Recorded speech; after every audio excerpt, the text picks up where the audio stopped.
In this video, we're going to discuss what the Great Chain of Being is and why it's relevant to our focus play of Macbeth.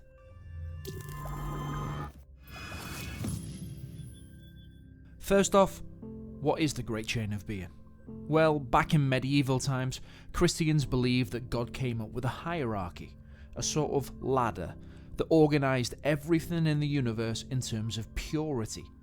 God is at the top of the chain, as God is 100% pure of spirit. Humans are somewhere in the middle, as they are made of matter but have some spirit in them.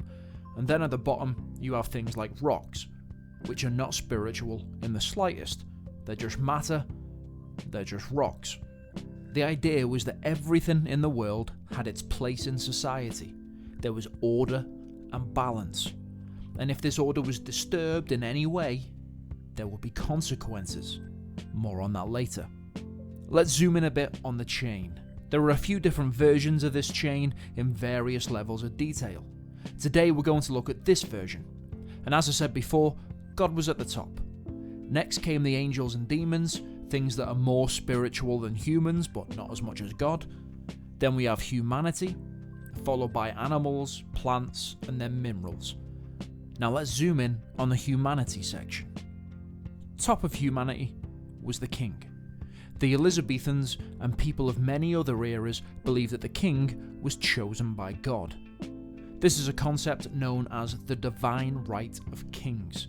Essentially, you can't argue with the fact that they're in charge or any of the rules that they've put in place because they were chosen by God and are only answerable to God. Therefore, criticising the king or royalty in general is a sin against God. Next we have the nobility, followed by the peasantry. Now if you were a peasant, it was because God decided that path for you. And keep in mind that only around 30% of men and 10% of women could read and write in the Elizabethan period. This essentially meant that most quote-unquote knowledge was passed around by word of mouth. This led to huge amounts of superstition. Not many people could read to fact-check things. They certainly didn't have the resources that we have at our disposal to check up on things or to learn new things. So when people start talking about witches and devils, omens, magic, or the belief that people could sneeze out their soul, people actually believed them. And one of the superstitions was that if the Great Chain of Being was disrupted, nature would become disturbed. Things would start to go wrong. It's no surprise then that when Macbeth, a member of the nobility, kills the king who was chosen by God and takes his place by force, things start to go wrong. And after Macbeth has killed the king, Lennox says that the night has been unruly. Where we lay, our chimneys were blown down, and as they say, lamentings heard in the air, strange screams of death, and prophesying with accents terrible of dire combustion and confused events new hatched to the woeful time. The obscure bird clamoured in the livelong night, and some say the earth was feverish and did shake. Essentially, the weather was awful, the earth was shaken, there were screams of death in the air, and the owl was screeching all night. All things that were calm and natural have been disturbed. By the death of a king who was chosen by God, God has been angered.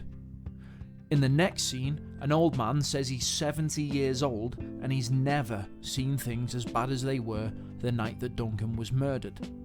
Ross says that the heavens are clearly angered by what the humans are getting up to. It's dark when it should be night. Duncan's horses went wild and ate each other. And the old man says that he saw an owl kill a falcon.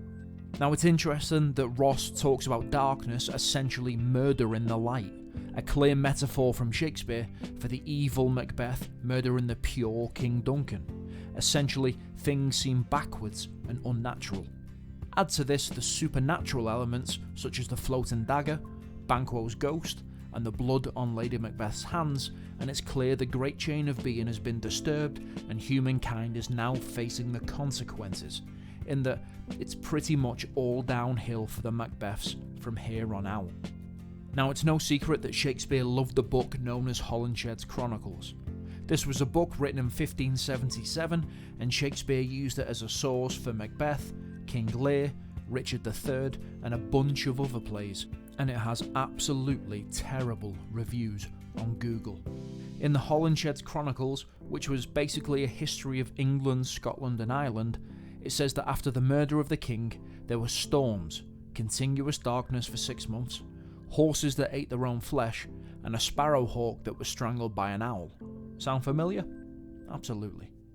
So, in Macbeth, Shakespeare is clearly making an obvious nod towards the great chain of being. Everything has an order that God set out, and when Macbeth tries to disrupt the order, nature descends into chaos, and it leads to Macbeth's downfall. Could this be a message to the Jacobean society? Could it be a reference to the gunpowder plot who failed to kill the king? Maybe he's saying to his audience, look, here's what could have happened to us had they succeeded. Or could it be something else? Your theories as to why Shakespeare included these obvious allusions to the great chain of being are what will set your essay apart from the others. Let me know what your ideas are in the comments. I'd love to hear your theories.